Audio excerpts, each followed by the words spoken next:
अस्सलामु अलैकुम रहमतुल्लाहि व बरकातुहू। वेलकम टू नाज़रीन सामीन इकराम।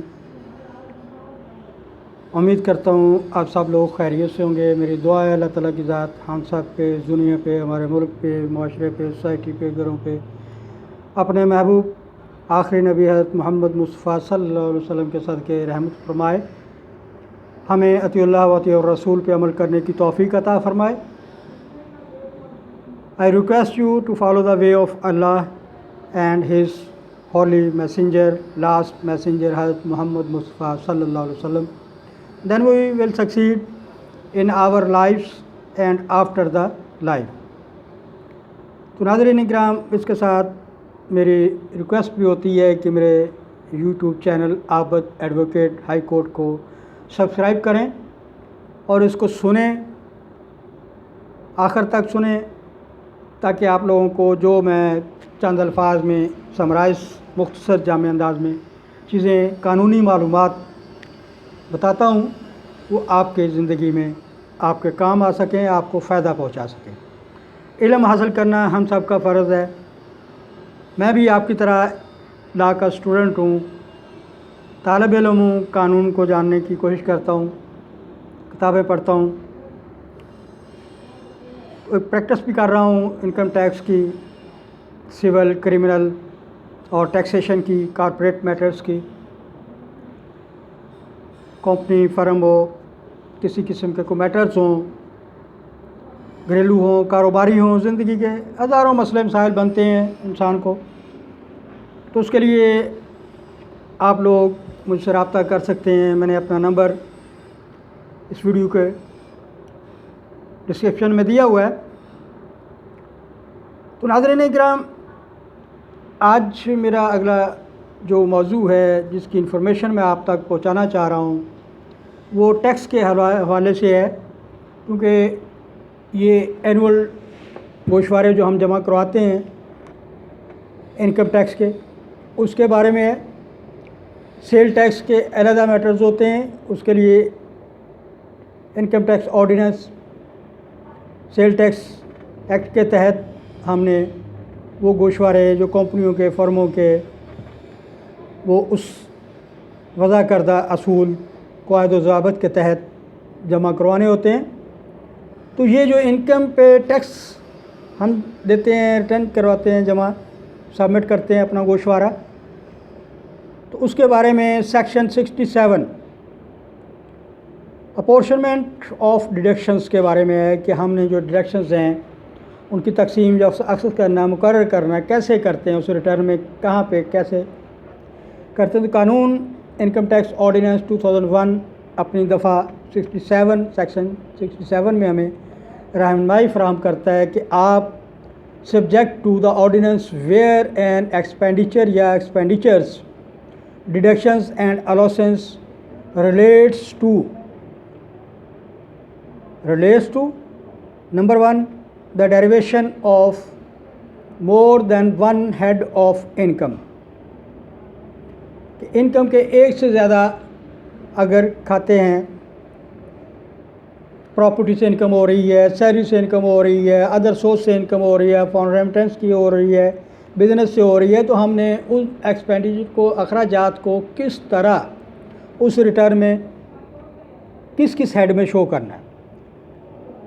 हमने सबसे पहले ये करना है कि उसमें देखना ये है कि ये हमारी इनकम जो है, ये हम सैलरी लेते हैं, वो भी हमारी इनकम है, साल में हमने इतनी सैलरी ली है और इतना इस पे अखराजात उठे हैं हमारे, अपने फैमिली के, घर के आने जाने खर्चे, ट्रैवलिंग के, मोबाइल फ़ोन, मेडिकल, बच्चों की फ़ीसें वगैरह, गेट टुगेदर, या कुछ ज़कात दी है, डिडक्शंस हुई हैं, एडवांस टैक्स काटा गया है। तो पहले सबसे हम तय करना है कि ये इनकम किस सोर्स से आ रही है, किस ज़राए से आ रही है। उसी ज़राए के जो आमदन के हैं, उसके जो अखराजात हैं, वो उसी कैटेगरी में हम उनको तकसीम करेंगे और हम अपने सालाना गोशवारा इनकम टैक्स में पुट करेंगे। Number 2 derivation of income comprising of taxable income and any class of income to which subsection 4 and 5 of section 4 apply. Number 2, वो फिर ये सेक्शन 67 के अंदर इनकम टैक्स ऑर्डिनेंस 2001 हमारी रहनुमाई करता है कि अगर सेक्शन 4 का सब सेक्शन 4 और 5 में जो बताया गया है, हमें हमारी रहनुमाई की गई है, फिर हम उस तरीके से फॉलो अप करेंगे, उस तरीके से अपने रिटर्न में वो डिडक्शंस जो एक्सपेंडिचर जो हैं वो हम शो करेंगे। नंबर 3 है द डेरिवेशन। डेरिवेशन मीन अखज़ करना। The derivation of income chargeable to tax under a head of income and to some other purpose. The expenditure deductions and allowances shall be apportioned on any reasonable basis, taking account of the relative nature and size of activities to which the amount reflects। यानी वो expenditure अखराजात हमारी कटौतियाँ हैं, deductions जो हैं या allowances वगैरह हैं, वो उसी हिसाब से उसी एक मुनासिब रीज़नेबल मीन के उनके बिल वगैरह हो, आपके पास कोई प्रूफ हो उनका आपके पास कि ये हमारे अखराजात के प्रूफ हैं, या यूटिलिटी बेस के आते हैं, बिजली पानी सुई गैस वगैरह का, या फिर कटौती किसी ने की है, डिडक्शंस हुई हैं या अलाउंसेस हमें हासिल हुए हैं, तो हमने उनको अपने एनुअल सालाना गोशवारे में उसी तरतीब क़वायद व ज़वाबित जो इनकम टैक्स ऑर्डिनेंस ने वादा किए हैं, अब सेक्शन 67 के तहत वो उसको हम ट्रीट करेंगे और उसमें शो करेंगे हम उसमें अपनी सालाना रिटर्न में। तो नाज़रीन इकराम, जब भी रिटर्न जाती है, ये सालाना होती है रिटर्न इनकम की, और सेल टैक्स जो होता है सेल्स की रिटर्न मंथली, क्वार्टरली, ईयरली जमा करवानी होती हैं।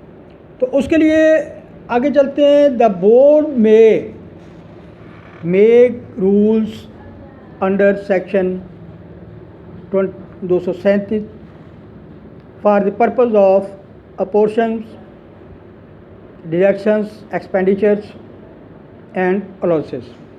कहने का मतलब ये है कि ऑर्डिनेंस कहता है कि जो बोर्ड ऑफ रेवेन्यू FBR का होगा वो रूल्स बना सकता है और वो समझता है कि ये हेड, ये एक्सपेंडिचर, ये अलाउंस, ये डिडक्शन इस हेड में, हेड ऑफ इनकम में आनी चाहिए, और इस पे क्या इसका हमें ट्रीटमेंट मिलेगा, क्या हमें शो करना होगा।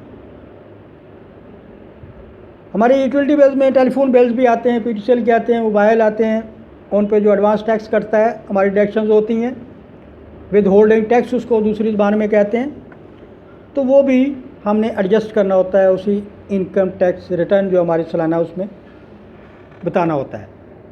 तो ये तो है नाज़रीन डिडक्शंस, अलाउंसेस और एक्सपेंडिचर के हवाले से कि सेक्शन 67 इनकम टैक्स ऑर्डिनेंस 2001 हमारी रहनुमाई करता है। इसको रिपीट करें, दोबारा सुने ताकि आपको पता चल सके।